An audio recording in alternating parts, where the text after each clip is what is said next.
Hello അസ്സാമു അലൈക്കും, റമളാൻ കരീം. അപ്പം എനിക്കറിയാവുന്ന കുറച്ച് കാര്യങ്ങളാണ് ഞാനിന്ന് ഡിസ്കസ് ചെയ്യാൻ പോകുന്നത്. സ്വിറ്റ്സിൻ്റെ ഓറഞ്ച് പാക്കറ്റ് ഒരുപാട് ആൾക്കാർക്ക് അറിയാം അല്ലേ? പക്ഷേ ഇപ്പം കുറച്ച് നാളായിട്ട് ഈ ഒരു ഗ്രീൻ പാക്കറ്റ് ഇറങ്ങി തുടങ്ങിയിട്ടുണ്ട്. പക്ഷേ അതിൻ്റെ വ്യത്യാസം എന്താണെന്ന് അധികം പേർക്കും അറിയില്ല. അപ്പോൾ എനിക്കറിയാവുന്ന വ്യത്യാസങ്ങളും ഞാനിവിടെ ഡിസ്കസ് ചെയ്യാം കേട്ടോ. അപ്പം ഇതാണ് പണ്ടുതൊട്ടേയുള്ള സ്വിറ്റ്സിൻ്റെ ഓറഞ്ച് പാക്കറ്റ്. അപ്പം ഇതിൽ പിക്ചർ കണ്ടോ? ഈ പിക്ചർ പോലെ തന്നെ ആയിരിക്കും ഏകദേശം നമ്മൾ പൊരിച്ച് കഴിഞ്ഞാലുള്ള സമൂസയുടെ ടെക്സ്ചറും. ഇനി ഇതിൽ വരുന്ന ഇൻഗ്രീഡിയൻസ് ഇതാ ഈ കാണുന്നതൊക്കെയാണ് ഇതിൽ വരുന്ന ഇൻഗ്രീഡിയൻസ്. ഇതൊക്കെ നിങ്ങളൊന്ന് വായിച്ച് നോക്കിക്കോ. ഇനി അടുത്തതാണ് നമ്മുടെ പച്ച പാക്കറ്റ്. അപ്പം ഈ ഗ്രീൻ പാക്കറ്റിൽ വരുന്നതും ഏകദേശം സെയിം കണ്ടൻസാണ്, കുറച്ച് വ്യത്യാസങ്ങളേ വരുന്നുള്ളൂ. അപ്പം പിക്ചർ തന്നെ കണ്ടോ, ആ ടെക്സ്ചറിൽ ചെറിയൊരു മാറ്റമുണ്ട്. നമ്മൾ പൊരിച്ച് കഴിയുമ്പം രണ്ടും തമ്മിലുള്ള ടെക്സ്ചറും കുറച്ച് വ്യത്യാസമുണ്ട്. അപ്പം ഈ പച്ച പാക്കറ്റിൽ വരുന്ന ഇൻഗ്രീഡിയൻസിൽ മെയിനായിട്ട് വരുന്ന ഒരു ഐറ്റമാണ് സൺഫ്ലവർ ഓയിൽ. ഇപ്പം മനസ്സിലായല്ലോ, ഗ്രീൻ പാക്കറ്റ് കുറച്ച് ഓയിലിയുമായിരിക്കും, ഓറഞ്ച് പാക്കറ്റ് അത്ര ഓയിലി അല്ല, അത്രയും നല്ല ഒട്ടും ഓയിലി അല്ല, അത് ഭയങ്കര ഡ്രൈ ആയിട്ടാണ് കേട്ടോ വരുന്നത്. പിന്നെ ഇതുപോലൊരു ബോക്സും കൂടെ കിട്ടുന്നുണ്ട് കേട്ടോ. ഇപ്പം കോംബോ ആയിട്ട് വാങ്ങുവാണെങ്കിൽ 1 kg പുറത്തും 1 kg അകത്തും ഉണ്ടാവും. ടോട്ടലി 2 kg ഉണ്ടാവും നമുക്ക് ഇതുപോലത്തെ ഷീറ്റ്സ് വാങ്ങുമ്പം. അതിൻ്റെ കൂടെയാണ് ഇങ്ങനത്തെ ബോക്സസ് അവൈലബിൾ ആയിട്ട് വരുന്നത്. 500 ഗ്രാമിൻ്റെ കൂടെ ഞാൻ ബോക്സ് അധികം കണ്ടിട്ടില്ല കേട്ടോ. അപ്പം ഇതാകുമ്പോൾ നമുക്ക് സ്റ്റോർ ചെയ്യാനും സുഖമാണ്. നമ്മൾ പാക്കറ്റൊക്കെ പൊട്ടിച്ച് കഴിഞ്ഞാൽ നമുക്ക് ഡ്രൈ ആയി പോവാതെ ഇതിനകത്ത് ഇട്ട് വെച്ചാൽ നമുക്ക് എയർ ടൈറ്റ് ആയിട്ടുള്ള കണ്ടെയ്നറുമാണ്, നന്നായിട്ട് സൂക്ഷിച്ച് വെക്കാം. പിന്നെ ഇതിനകത്ത് ഇങ്ങനെ ഒരു ഇൻഡിക്കേറ്റർ ഉണ്ട്, നിങ്ങൾക്ക് മനസ്സിലാവുന്നുണ്ടോയെന്ന് അറിയില്ല. ഇവിടെ നമ്പേഴ്സ് എഴുതിയിട്ടുണ്ട് 1 2 3 അങ്ങനെ 31 വരെ പോകുന്നുണ്ട്. അപ്പം ഞാൻ മനസ്സിലാക്കുന്നത് ഇത് ഡേയ്സ് ആയിരിക്കും, ഡേറ്റ്സ് ആണ് കാണുന്നത്. ഓക്കെ, 31 വരെ. പിന്നെ അതിൻ്റെ മറ്റേ സൈഡിൽ 1 to 12 കൊടുത്തിട്ടുണ്ട്. അപ്പോൾ അത് മന്ത്സ് ആയിരിക്കും റെപ്രസെൻറ്റ് ചെയ്യുന്നത്. അപ്പം നമ്മൾ പൊട്ടിക്കുന്ന ഡേറ്റും ഏത് മന്തിലാണ് ഇനി എക്സ്പയർ ആവുന്നത് എപ്പോഴാണ് എന്നൊക്കെ നോക്കാൻ വേണ്ടിയിട്ടായിരിക്കും. പക്ഷേ ഇതിങ്ങനെ സെറ്റ് ചെയ്ത് വെച്ച് കഴിഞ്ഞാൽ ബോക്സ് ഇതുപോലെ ഇങ്ങനെ ചെരിച്ച് കഴിയുമ്പം ഇത് അങ്ങോട്ടൊക്കെ നീങ്ങുന്നുണ്ട് കേട്ടോ. അപ്പം എത്രത്തോളം യൂസ്ഫുൾ ആണെന്നുള്ളത് എനിക്കറിയില്ല. അപ്പം എന്തായാലും എനിക്കറിയുന്നത് ഞാനിവിടെ ഷെയർ ചെയ്തു എന്നുള്ളൂ കേട്ടോ. അപ്പം ഇതാണ് നമ്മുടെ ലീവ്സ്. മേലെ കാണുന്നതാണ് ഗ്രീൻ പാക്കറ്റ്, താഴെ കാണുന്നത് ഓറഞ്ച് പാക്കറ്റും. അപ്പം കാണുമ്പോൾ തന്നെ അറിഞ്ഞൂടെ ടെക്സ്ചറും. അപ്പം ഞാനിപ്പം ഓറഞ്ച് പാക്കറ്റ് ഫോൾഡ് ചെയ്ത് കാണിക്കാം കേട്ടോ.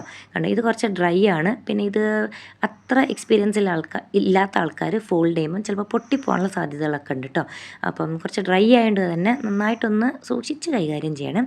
പിന്നെ കുറച്ച് മൈദ പേസ്റ്റൊക്കെ ഒട്ടിച്ചുകൊണ്ട് വേണം നമ്മളിതിനെ ഫോൾഡ് ചെയ്ത് സൂക്ഷിച്ച് വെക്കാൻ. ഇനി ഇതാണ് ഗ്രീൻ പാക്കറ്റിലുള്ളത്. കണ്ടോ, ഇത് നല്ല കാണുമ്പം തന്നെ അറിയുന്നില്ല, ഇത് നല്ല ഓയിലി ആയിട്ട് അതിൻ്റെ ടെക്സ്ചർ തന്നെ കണ്ടില്ലേ. കയ്യിൽ പിടിക്കുമ്പോൾ തന്നെ കയ്യിൽ ചെറിയ ചെറിയ ഓയിൽ കണ്ടൻറ്റൊക്കെ കയ്യിൽ സ്കിന്നിലൊക്കെ വരുന്നുണ്ട് കേട്ടോ. ഇനി ഫോൾഡ് ചെയ്യുന്ന ടെക്നിക്കൊന്നും പറയുന്നില്ല, അത് ഒരുപാട് ആൾക്കാർ ചെയ്തിട്ടുണ്ട്. നിങ്ങൾ ആ വീഡിയോസൊക്കെ ഒന്ന് കണ്ടു നോക്കിയാൽ മതി. അപ്പം ഇതിനകത്ത് ഫില്ലിംഗ് ഒക്കെ വെച്ചിട്ട് മൈദ പേസ്റ്റ് വെച്ചിട്ട് നമ്മൾ നേരത്തെ ചെയ്തതുപോലെ തന്നെ എങ്ങനെയാണോ നിങ്ങളുടെ ഈസി ടെക്നിക് അതുപോലെ നിങ്ങൾ ഫോൾഡ് ചെയ്തെടുക്കുക കേട്ടോ. എന്നിട്ട് ഈ പേസ്റ്റ് വെച്ചിട്ടൊന്ന് സ്റ്റിക്ക് ചെയ്താൽ മതി. കയ്യിലൊക്കെ കണ്ടോ, നെയിൽസിലും ഫിംഗേഴ്സിലൊക്കെ കണ്ടോ ഒരു ചെറിയൊരു ഓയിലി കണ്ടൻറ്റ്. അപ്പം ഇത് നല്ല സുഖമാണ് കേട്ടോ ഫോൾഡ് ചെയ്യാൻ, അങ്ങനെ പെട്ടെന്ന് പൊട്ടി പോകത്തൊന്നുമില്ല. അതേപോലെ എടുത്ത് വെക്കുമ്പോഴും നല്ല എളുപ്പമാണ് കേട്ടോ. അപ്പം ഇത്രയും ഞാൻ ഫോൾഡ് ചെയ്ത് വെച്ചിട്ടുണ്ട്. ഇനി മറ്റേ പാക്കറ്റും കൂടെ അതാ കുറച്ച് ഫോൾഡ് ചെയ്ത് വെച്ചിട്ടുണ്ട്. അപ്പം കണ്ടോ, അതിൻ്റെ മേലെ വെച്ചപ്പം ഈ ഒരു ഡിഫറൻസ് കാണുന്നില്ലേ നിങ്ങൾക്ക്?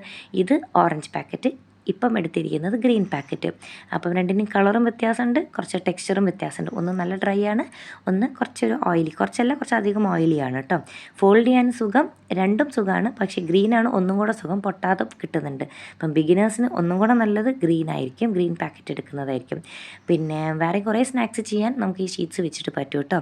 അപ്പം തിക്നെസ് ഒക്കെ കണ്ടില്ലേ, ഗ്രീനിന് കുറച്ച് തിക്നെസ് കൂടുതലാണ്, ഓറഞ്ച് പാക്കറ്റിന് തിക്നെസ് കുറവാണ്. ഇനി ഒന്ന് പൊരിച്ച് കാണിച്ചു തരാം കേട്ടോ. അപ്പം സൺഫ്ലവർ ഓയിൽ ചൂടാക്കാൻ വെച്ചിട്ടുണ്ട്. അതിലേക്ക് ആദ്യം ഞാൻ പൊരിക്കാൻ പോകുന്നത് ഓറഞ്ച് പാക്കറ്റിലെ സമൂസയാണ് കേട്ടോ. പിന്നെ ഇടുന്ന 2 ഗ്രീൻ പാക്കറ്റിലെ സമൂസയും കൂടിയാണ്. അപ്പം നിങ്ങളൊന്ന് ട്രൈ ചെയ്ത് നോക്കട്ടോ. അപ്പോൾ നിങ്ങൾക്ക് അറിയാൻ പറ്റും ഇതിനകത്തുള്ള വ്യത്യാസങ്ങൾ എന്താണെന്നൊക്കെ. അപ്പോൾ ഇത് പെട്ടെന്ന് ചൂടാവും. എന്നിട്ട് നമ്മളൊന്ന് മറിച്ചിട്ടതിന് ശേഷം പൊരിച്ച് കഴിയുമ്പം അധികം നിങ്ങൾക്ക് മനസ്സിലാവത്തില്ല ഇതിൻ്റെ വ്യത്യാസം, പക്ഷേ സൂം ചെയ്ത് നോക്കുമ്പോൾ നിങ്ങൾക്ക് മനസ്സിലാവും കേട്ടോ. ഇനി ഞാനൊന്ന് എയർ ഫ്രയറിനകത്ത് ഒരു എണ്ണയും ഒന്നും സ്പ്രേ ചെയ്യാതെ ജസ്റ്റ് ഇത് അങ്ങനെ തന്നെ വെച്ചിട്ട് കാണിക്കാം കേട്ടോ. പ്രീഹീറ്റ് ചെയ്ത എയർ ഫ്രയറാണ്. അതിനകത്ത് ഞാനൊരു 5 മിനിറ്റ്സ് കഴിഞ്ഞിട്ട് ഇപ്പോൾ ഇതാ ഓപ്പൺ ചെയ്തപ്പം റൈറ്റ് സൈഡിൽ കാണുന്നത് ഗ്രീൻ പാക്കറ്റും ലെഫ്റ്റ് സൈഡിൽ കാണുന്നത് ഓറഞ്ച് പാക്കറ്റുമാണ്. അപ്പോൾ ഒരു 10 മിനിറ്റ്സ് കഴിഞ്ഞതിന് ശേഷം ഞാൻ ഇടയ്ക്കൊന്ന് മറിച്ച് കൊടുത്തായിരുന്നു. ഇപ്പോൾ കണ്ടോ ടെക്സ്ചർ എങ്ങനെയാണെന്നുള്ളത്. അപ്പം ഇപ്പം എടുക്കുന്നത് ഇത് ഓറഞ്ച് പാക്കറ്റിലതും ആ കാണുന്നത് ഗ്രീൻ പാക്കറ്റിലാണ് കേട്ടോ. അപ്പം പൊരിച്ച് കഴിഞ്ഞപ്പം ഇതാണ് നമ്മുടെ ഗ്രീൻ പാക്കറ്റിൽ വന്ന സമൂസ. അപ്പം ഇതിൻ്റെ ടെക്സ്ചർ ഉണ്ടോ, നമ്മൾ നാടൻ സമൂസ ഷീറ്റൊക്കെ പരത്തി നമ്മൾ പൊരിക്കൂലേ, അപ്പോൾ അതിൻ്റെ മേലെ ചെറിയ കുമ്പളകളൊക്കെ വരില്ലേ, അതുപോലെയുണ്ട് ഈ ഗ്രീൻ പാക്കറ്റിലുള്ള സമൂസയുടെ ഫ്രൈ കാണാൻ. ഇനി ഇത് ഓറഞ്ച് പാക്കറ്റിലെ സമൂസ, ഇതിലും ചെറിയ കുമ്പളകളുണ്ട്, പക്ഷേ നമ്മൾ മറ്റേതിൻ്റെ അത്രയും ഇതിലില്ല കേട്ടോ. അപ്പം ഏകദേശം വ്യത്യാസം മനസ്സിലാവുന്നുണ്ടെന്ന് വിശ്വസിക്കുന്നു. അപ്പം ഇനി നിങ്ങൾ ഒന്ന് ട്രൈ ചെയ്തിട്ട് നിങ്ങൾക്കറിയാവുന്ന പോയിൻറ്റ്സ് എന്തെങ്കിലും വ്യത്യാസം ഉണ്ടെങ്കിൽ താഴെ ഒന്ന് അറിയിക്കും കേട്ടോ. എന്തെങ്കിലും തെറ്റുണ്ടെങ്കിൽ ക്ഷമിക്കുക.